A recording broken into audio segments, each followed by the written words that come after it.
तो दोस्तों नमस्कार, एक बार फिर से स्वागत है आपके अपने यूट्यूब चैनल देव जी के ट्रिक्स में। तो दोस्तों हम यहाँ पर डेली जो कि देख सकते हैं शाम को 6 बजे आपकी यूपी जीके की क्लास होती है। बेहतर क्लास, ज़बरदस्त क्लास होती है।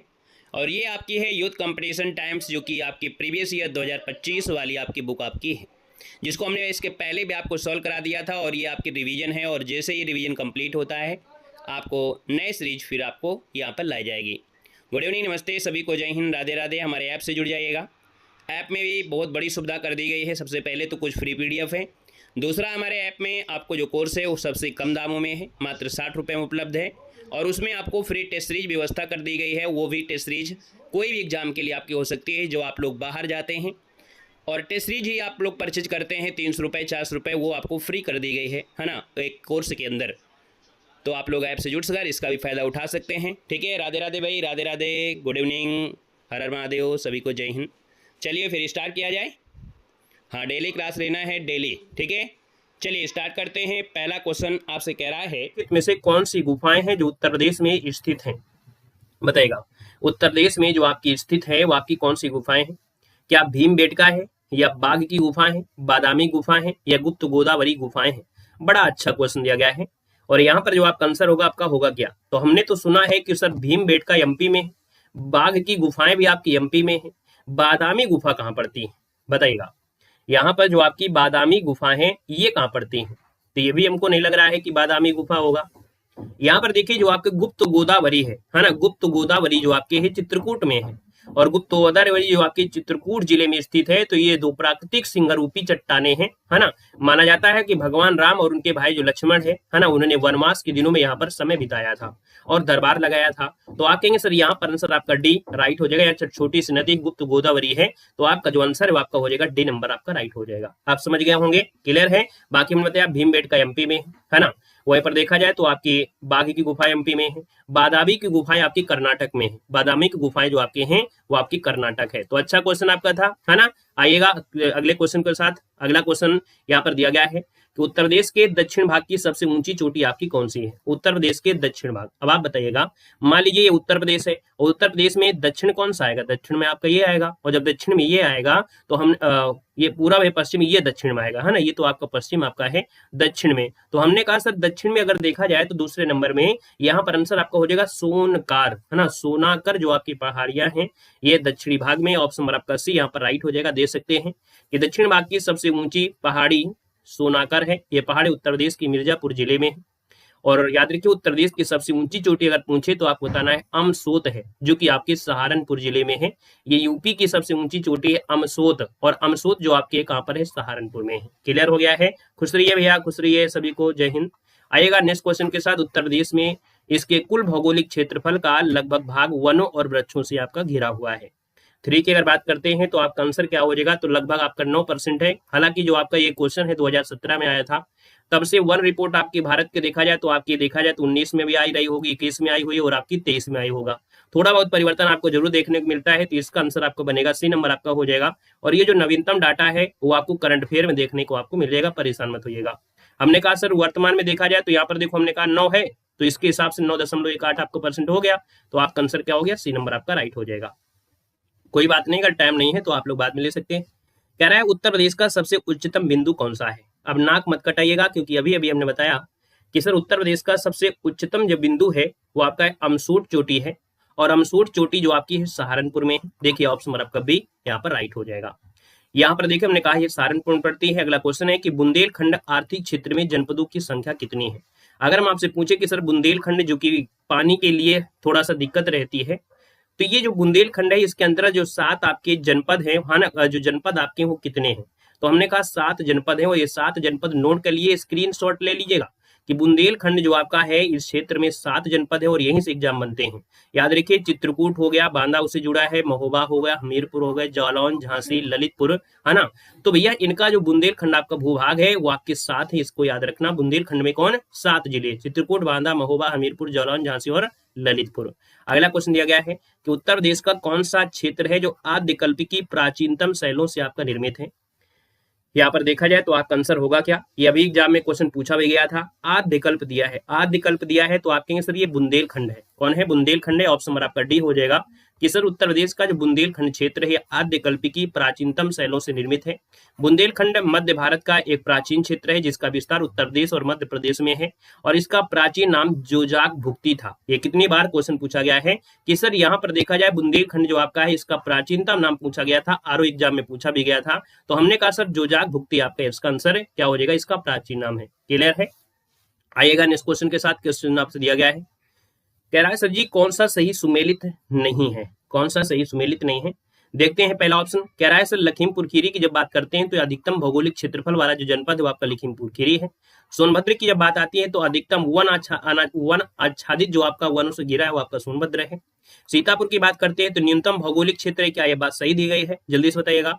संत रविदास नगर है न्यूनतम और वन आरक्षित है, तो इसका मतलब है कि आपका आंसर सी हो जाएगा। जो सीतापुर है न्यूनतम भौगोलिक क्षेत्र किसका है, हापुड़ का है। किसका है, तो आप कहेंगे सर हापुड़ का है, जो सबसे कम आपका है ना, तो आप कहेंगे सबसे छोटा जो आपके क्षेत्रफल के जिला तो आपका हापुड़ होगा ना कि सीतापुर होगा। ये बात क्लियर हो गई होगी। आइएगा अगले क्वेश्चन के साथ।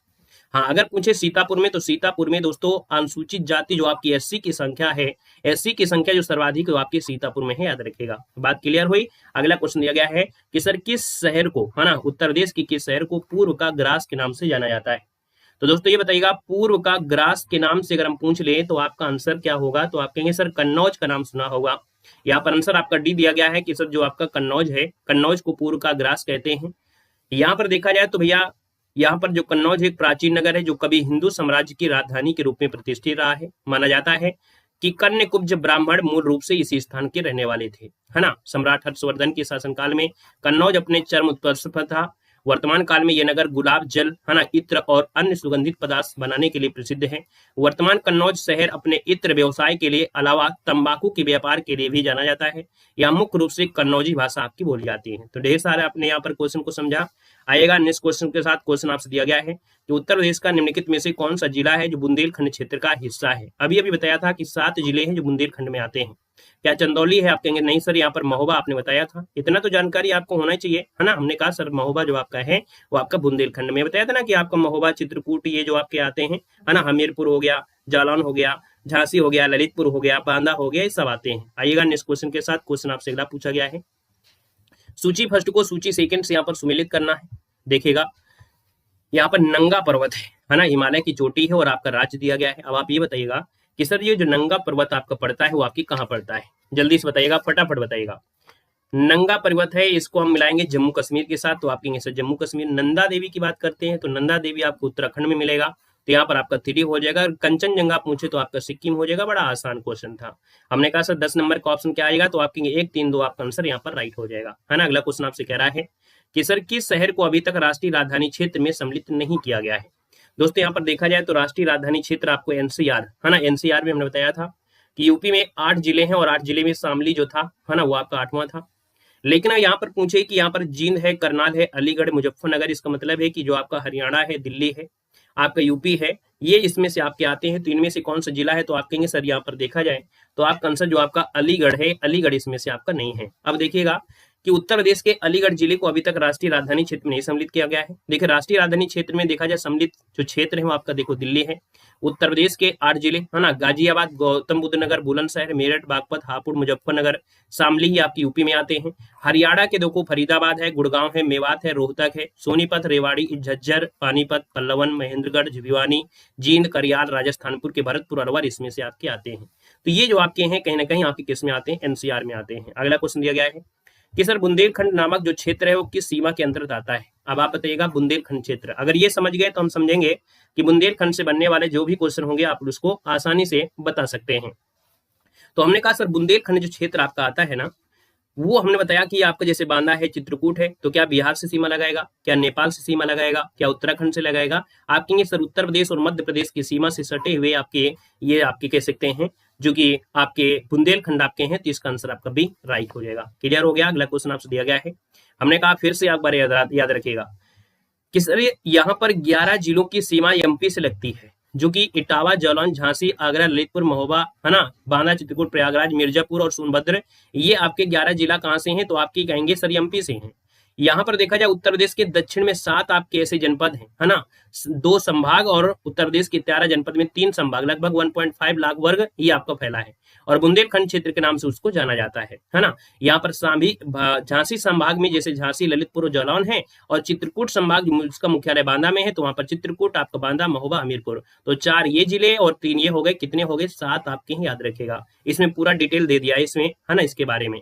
अगला उत्तर प्रदेश का कौन सा जिला है उत्तर प्रदेश और बिहार की सीमा पर स्थित है, ये बताइएगा कि अगर हम तुक्का मारें तो क्या तुक्का मार सकते हैं इस क्वेश्चन पे। आप कहेंगे जी सर जी तुक्का मार सकते हैं, कैसे मार सकते हैं। बस्ती दिया है, बुलंदशहर है, बांदा है और आपका बलिया है, तो आप कहेंगे सर बलिया तो आपको पड़ता है, तो ये अभी पूरम में है और पूरम में है, इसका मतलब आप आंसर लगा दीजिएगा, कोई दिक्कत नहीं है। आपका आंसर आपका डी नंबर है, यहाँ पर राइट हो जाएगा। अब आप देख सकते हैं कि सर जी बिहार राज्य की सीमा उत्तर प्रदेश के 7 जिलों से लगती है, और ये 7 जिलों में से दक्षिण से अगर हम उत्तर की ओर जाते हैं, है ना, दक्षिण से अगर उत्तर की ओर जाते हैं तो हमको सोनभद्र मिलेगा, चंदौली, गाजीपुर, बलिया, देवरिया, कुशीनगर और महाराजगंज, ये आपके बिहार वाले से मिलते हैं। हमने कहा उत्तर प्रदेश का सबसे पूर्वी जिला बलिया है और सबसे पश्चिमी जिला कौन है, तो आपका शामली हो जाएगा।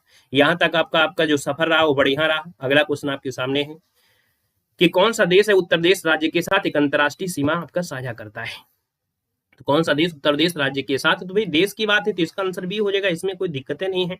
यहाँ पर देखिए हमने कहा सर उत्तर प्रदेश की जो सीमा है वो नेपाल के साथ, वो 7 जिले कौन से हैं, तो ये 7 जिले हैं पीलीभीत, लखीमपुर खीरी, बहराइच, श्रावस्ती, बलरामपुर, सिद्धार्थनगर और महाराजगंज, है ना, ये नेपाल के साथ सीमा साझा करते हैं। जिनके स्क्रीनशॉट लेना है वो लोग स्क्रीनशॉट ले सकते हैं, कोई दिक्कत आपकी है नहीं है।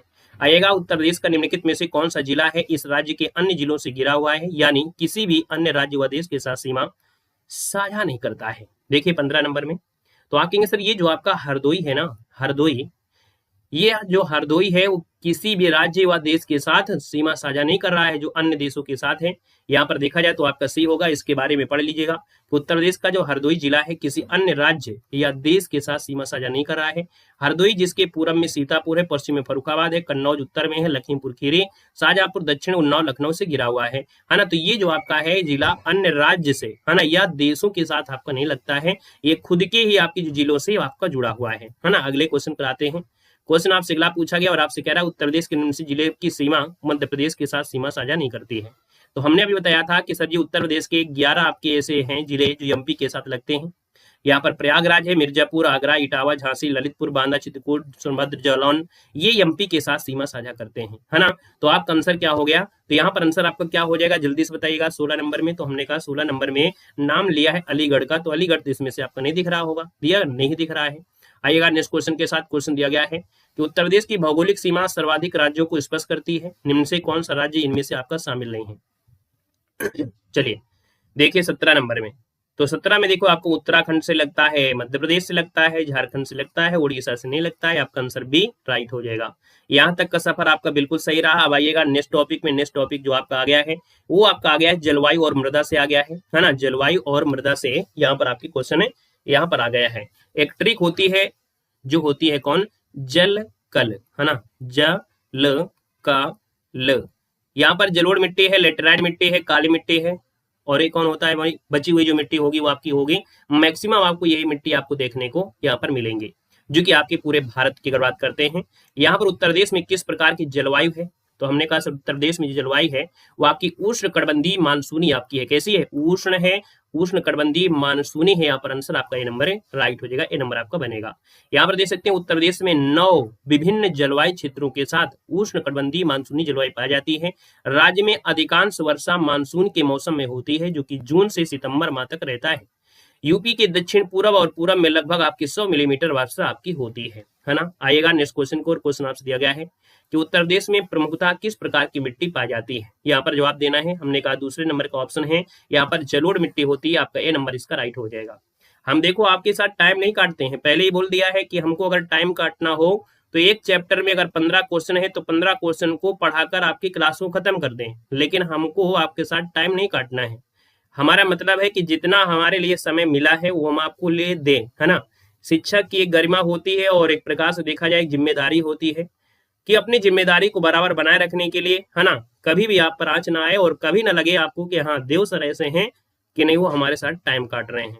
इसलिए हम आपको ज्यादा से ज्यादा क्वेश्चन आपको हमेशा पढ़ाते हैं, जितने ज्यादा से ज्यादा क्वेश्चन हो जाए, है ना। तो यहाँ पर देखो चैप्टर खत्म हुआ, लेकिन दूसरा चैप्टर फिर से आपको स्टार्ट हुआ। इसमें कोई दिक्कत नहीं कि हम 15 मिनट पढ़ाए हैं, जब तक हमारा मन करेगा, लगेगा कि हाँ मजे का हमने पढ़ा दिया है, तो वहां से आपकी क्लास कंप्लीट होगी। देखो उत्तर देश में पूछता किस प्रकार की मिट्टी है, तो हमने कहा सर जलोढ़ मिट्टी है। पहले बता दिया है कि सबसे ज्यादा मिट्टी जलोढ़ मिट्टी ही होती है। ऑप्शन आपका ए हो जाएगा। नेक्स्ट क्वेश्चन दिया गया है, हमने कहा सर जलोढ़ मिट्टी दो प्रकार की होती है, और ये जो आपकी मिट्टी होती है, एक बांगर या पुरानी जलोढ़ मृदा। अगर पूछे सर जी पुरानी जलोढ़ मृदा को क्या कहते हैं, तो हमने कहा सर बांगर कहते हैं। बांगर मतलब बंजर हो गया, जहां पर उपजाऊ मिट्टी नहीं होती है।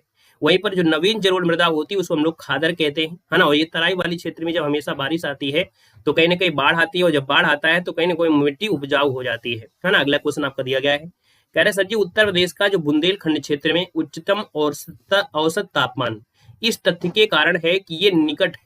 अब आप ये बताइए कि बुंदेलखंड क्षेत्र में गर्मी ज्यादा होती है, और इसका कारण ये है, क्या कारण है बता सकते हैं, कि ये कर्क रेखा के पास में है। ये याद रखिए, ये कर्क रेखा के पास होने के कारण यहाँ पर औसत तापमान अधिकतम ज्यादा देखने को मिलता है। कहाँ पर, बुंदेलखंड क्षेत्र में। आइएगा नेक्स्ट क्वेश्चन को, क्वेश्चन दिया गया है यहाँ पर, देखो आपसे कह रहा है अगला क्वेश्चन, और अगला क्वेश्चन है कि उत्तर प्रदेश के संदर्भ में, है ना, निम्नलिखित कथनों में से कौन सा सही दिया गया है। 4 का ऑप्शन देखते हैं। पहला ऑप्शन आपसे कह रहा है कि सर उत्तर प्रदेश 9 आर्थिक क्षेत्रों में डिवाइड है, ये बात सही है क्या। तो उत्तर प्रदेश 4 आर्थिक क्षेत्रों में है। कितने, 4 आर्थिक क्षेत्रों में बांटा गया है। उत्तर प्रदेश में 11 कृषि जलवायु क्षेत्र हैं, क्या ये बात सही है, क्या ये बात सही है क्या, कि 11 क्षेत्रों में आपको किया गया, 9 कृषि जलवायु क्षेत्रों में किया गया है, 9 कृषि में। देखिए ना आपका पहला सही है और ना तो दूसरा सही है। तो हमने कहा सर जी ना तो पहला ना तो दूसरा, इसका मतलब ऑप्शन नंबर आपका बी राइट हो जाएगा। क्लियर हो गया है। आएगा नेक्स्ट क्वेश्चन को। नेक्स्ट क्वेश्चन दिया गया है कि निम्न प्रकारों की मिट्टी में से किस एक की बुंदेलखंड क्षेत्र में प्रमुखता पाई जाती है। हमने कहा सर जी ये बात बताइए, अभी हमने बताया था कि 7 जिले ऐसे हैं जो कि आपके एमपी के साथ लगे हुए हैं, है ना।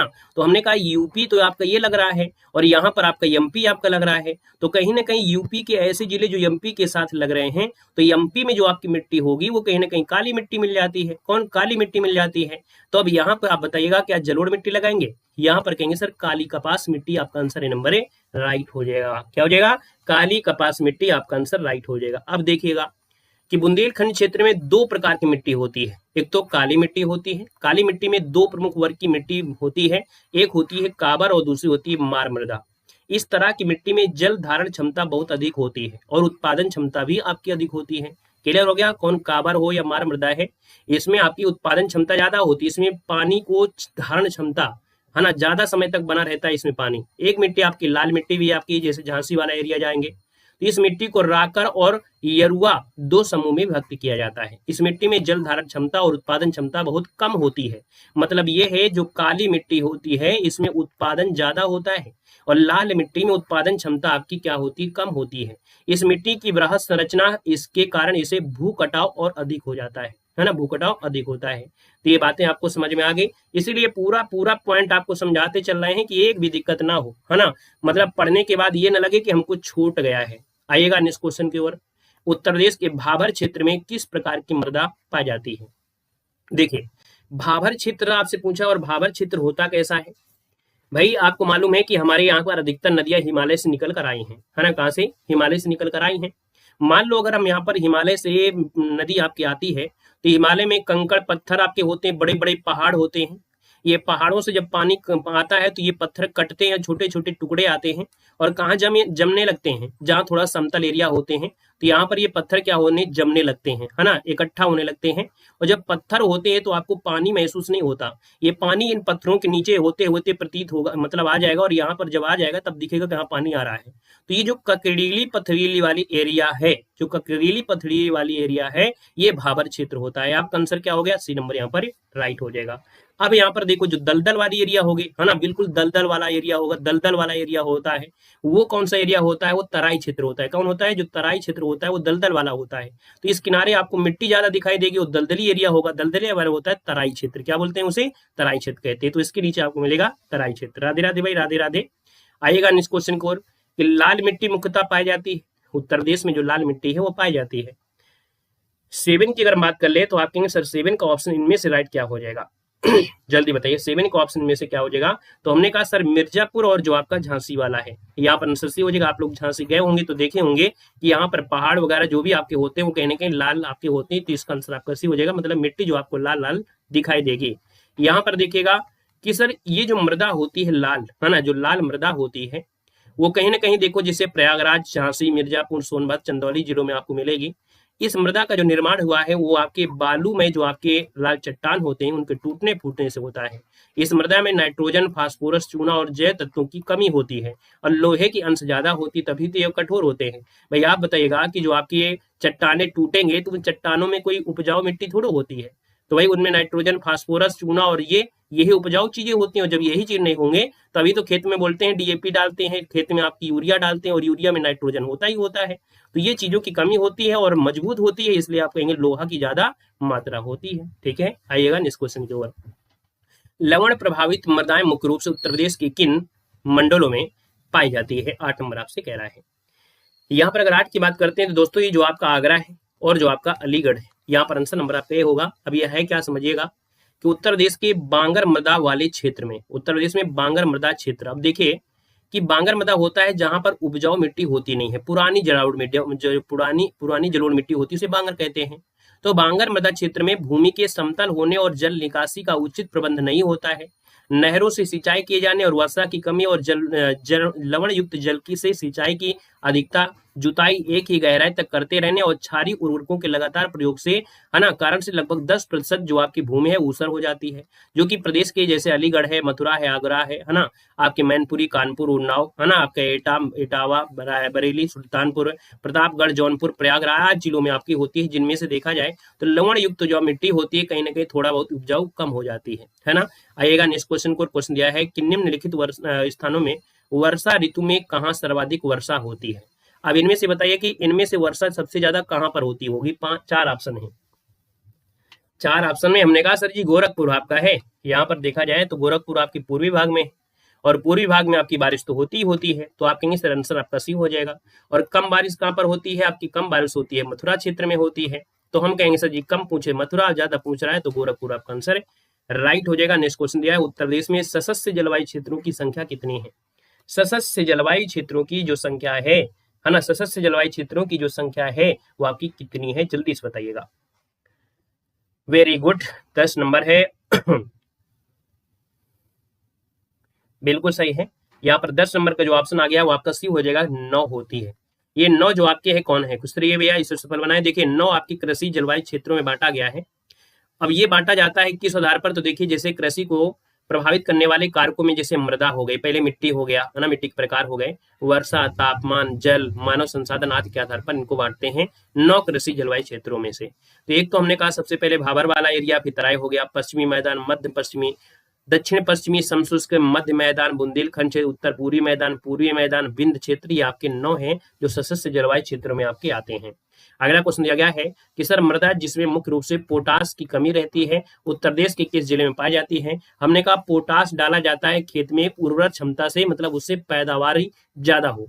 पोटास जो होती है वो नमक का ही एक प्रकार से नमक जैसा होता है, और जिस खेत में नमक का प्रयोग होता है, नमक का, तो उस साल तो पैदावार बहुत होगा लेकिन अंदर से इसकी ताकत निकल जाती है, तो फिर वो क्या होती है, उसमें कमी हो जाती है, और जब कमी हो जाती है तो वो जो मिट्टी होती है कम उपजाऊ होती है, और कम उपजाऊ होती है तो दोस्तों ये आपका जैसे बताया जौनपुर वाला एरिया है। तो आपका आंसर ये हो जाएगा जौनपुर, आपका आंसर राइट हो जाएगा। और कौन कौन से हैं? तो भैया उत्तर प्रदेश जौनपुर, आजमगढ़, मऊ जनपद में मिट्टी जो आपकी है उसमें पोटास की कमी आपकी पाई जाती है, क्योंकि पदार्थों की ऊपरी परत जो है चट्टानों के विखंडन से आपकी होती है और साधु के मिश्रण से है, तो यहाँ पर पोटास की इसमें कमी होती है। आइएगा नेक्स्ट क्वेश्चन के साथ। नेक्स्ट क्वेश्चन आपका आ गया है और आपसे कह रहा है कि सर निम्नलिखित में से कौन है उत्तर प्रदेश में आपका स्थित नहीं है? उत्तर प्रदेश में स्थित नहीं है। दुधवा राष्ट्रीय उद्यान, भीमराव अंबेडकर पक्षी वन्यजीव, हस्तिना वन्यजीव अभ्यारण्य, कान्हा राष्ट्रीय उद्यान। आपका आंसर इनमें से क्या होगा? क्वेश्चन नंबर आपका 1 दिया गया है। 1 का जवाब आपको देना है, वो भी कमेंट बॉक्स में कमेंट करके बताना।